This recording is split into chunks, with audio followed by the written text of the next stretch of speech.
आदेश पारित करके और फिर भूल जाना, उससे कुछ होता नहीं है। आदेश पारित कर रहे हो तो एक ऐसी एजेंसी भी कि आपने जो आदेश दिया है उस पर पालन हो रहा नहीं हो रहा, इसकी भी। नमस्कार, आप देख रहे हैं फोरम 4। मैं हूं प्रभात और मेरे साथ हैं बात करने के लिए आज वरिष्ठ एडवोकेट भानु प्रताप सिंह। बात करेंगे जिस तरीके से सुप्रीम कोर्ट में आप नए चीफ जस्टिस बने हुए हैं और पुराने चीफ जस्टिस डी.वाई. चंद्रचूड़ का कार्यकाल कैसा रहा और इस नए चीफ जस्टिस बनने के बाद क्या बदलाव आने वाले हैं, क्योंकि तमाम अहम फैसले भी सुप्रीम कोर्ट के बारे हैं। उन्हीं सब मुद्दों को लेकर के बात करेंगे। सर, कैसे देखते हैं, अब नए चीफ जस्टिस आ गए हैं और संजीव खन्ना जी से काफ़ी उम्मीद आपको है जो कुछ नए फैसले आने वाले हैं उनको लेकर के, या कैसे? नहीं, देखिए, उम्मीद मैं ये मानता हूं कि हमारी सबसे बड़ी लड़ाई है मशीन है। इसके माध्यम से इस देश के संविधान को, इस देश के लोकतंत्र को खत्म किया जा रहा है। लोगों से उनका जो मत है वो लूटा जा रहा है और यही मशीन का जो मुद्दा है, ये मशीन का मुद्दा जस्टिस संजीव खन्ना साहब के सामने आया था।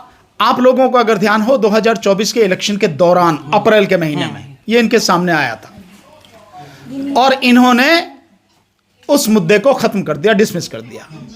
एडीआर की सारे सबूतों के साथ में जो वो पूरी जो पिटीशन थी उसको, और भी जितने थे, और प्रशांत भूषण साहब ने, कपिल सिब्बल साहब ने, बड़े बड़े जो एडवोकेट हैं, सब ने जो है बाकायदा बहस करी, सारी चीज़ें बताई, दिखाई। बावजूद उसके भी उन्होंने वो सब कुछ खत्म कर दिया। जो सरकार ने बोला, जो इलेक्शन कमीशन ने बोला, उसी बात को सही माना।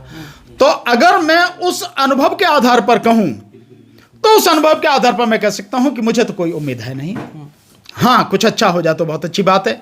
और अभी भी फिर ये जो मशीनों की और ये लोकतंत्र को बचाने की और इलेक्शन कमीशन के खिलाफ जो सारी चीज़ें हैं, वो सब चीज़ें सामने आ रही हैं। अगर मैं गलत नहीं हूं तो जो हरियाणा चुनाव में जो सब कुछ हुआ, उसके बाद में इलेक्शन कमीशन को जो कंप्लेंट दी कांग्रेस ने, और इलेक्शन कमीशन ने जिस तरह से उस कंप्लेंट को खारिज कर दिया, बल्कि और सख्त लहजे में हिदायत दी कि भैया सोच समझ के बोला करो, ऐसी मत कह दिया करो कोई बात।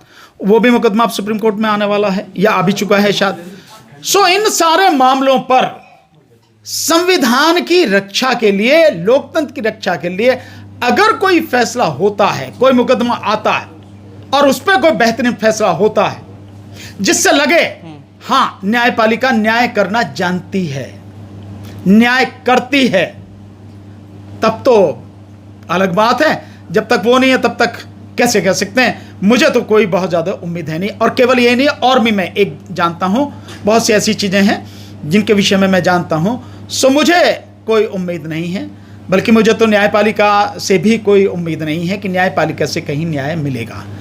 बल्कि मैं इसलिए ये बात और कहूँगा कि आपने देखा होगा कि जो हमारे पुराने चीफ जस्टिस थे डी.वाई. चंद्रचूड़ साहब, वो हर बात को बता के चले गए और ये बता के चले गए कि भैया हम सब साथ में ही हैं। ये मत समझना कि प्रधानमंत्री और हम अलग अलग हैं। वो बता गए कि हम सब साथ में ही हैं। मीडिया वाले हों, चाहे पूंजीपति हों, और चाहे जो है ये आपके सरकार हो, चाहे न्यायपालिका हो, सब मिले जुले हैं। और एक चीज माफी मांग के आप सारा बेड़ा गर्क करने के बाद में आप माफी मांग लो। किसी की मैं गर्दन काट दूं फिर को भाई माफ कर दे मुझे, उसके घर के लोगों से कहो माफ कर दे भाई मुझे, इसका क्या मतलब है भाई? और ये जिस फैसले की बात कर रहे हैं, जो संपत्ति के अधिकार वाला फैसला है, जो ये डिसाइड करके गए हैं अभी, उस फैसले का आप अगर गहराई से अध्ययन करेंगे तो आपको पता लगेगा कि पूंजीपतियों को फायदा करके चले गए वो उसमें, जिसमें उन्होंने कहा कि कोई भी प्राइवेट प्रॉपर्टी जो है उसको आप ऐसे ही नहीं ले सकते। वो किसके लिए फायदा है?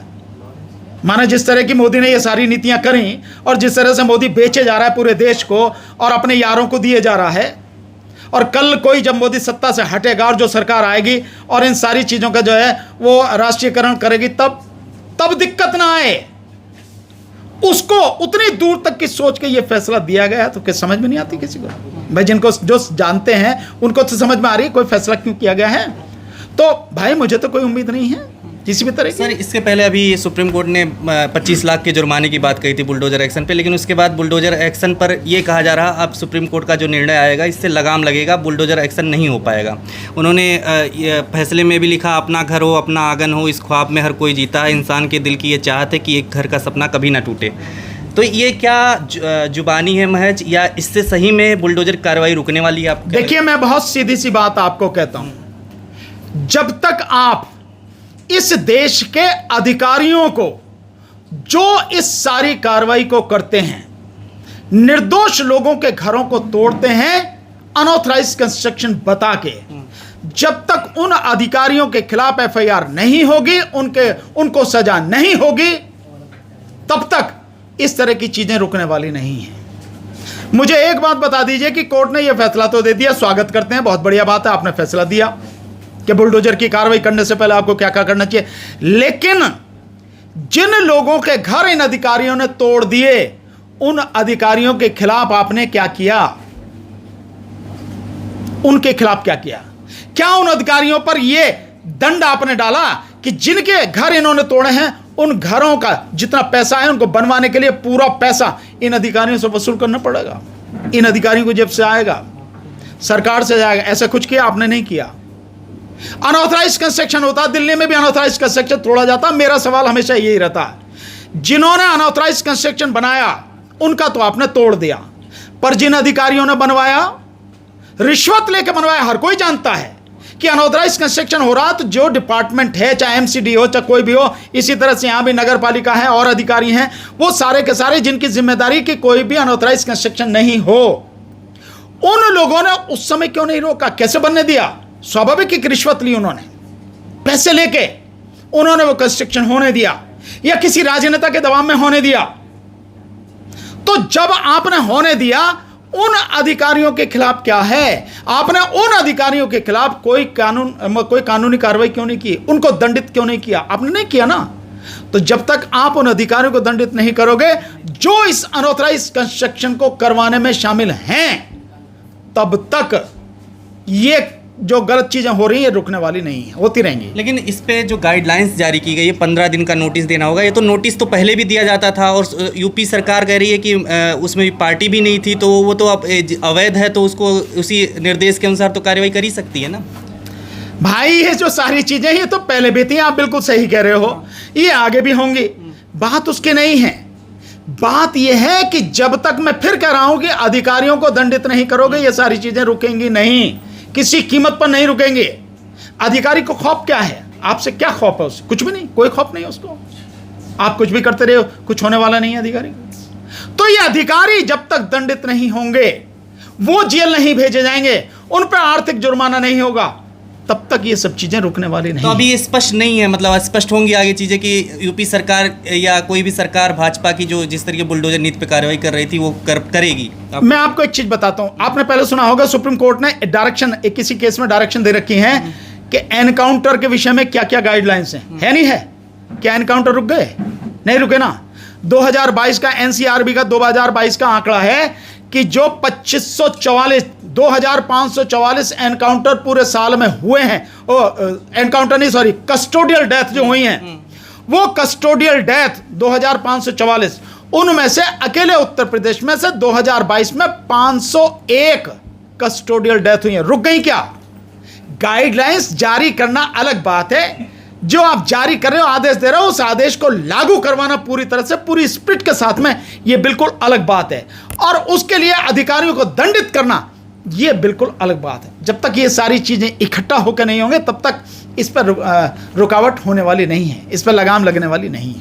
क्या आगे मानहानि की कार्रवाई होगी? जो अधिकारी इसमें संलग्न है, या कुछ लग रहा है आपको? मानहानि की कार्रवाई क्या कर लोगे? मानहानि की कार्रवाई करके क्या कर लोगे? कंटेम्प्ट ऑफ कोर्ट में 1 लाख पिटीशन वो है हाई कोर्टों में, और सुप्रीम कोर्ट में 1 लाख कंटेम्प्ट की पिटीशन फाइल हैं। क्या कर लिया आपने? उन अधिकारियों के खिलाफ क्या कर लिया जो 1 लाख फाइलों में जो अधिकारी हैं शामिल, उनके खिलाफ किया? कुछ किया? किसी को सजा हुई? किसी को जेल भेजा? किसी की नौकरी गई?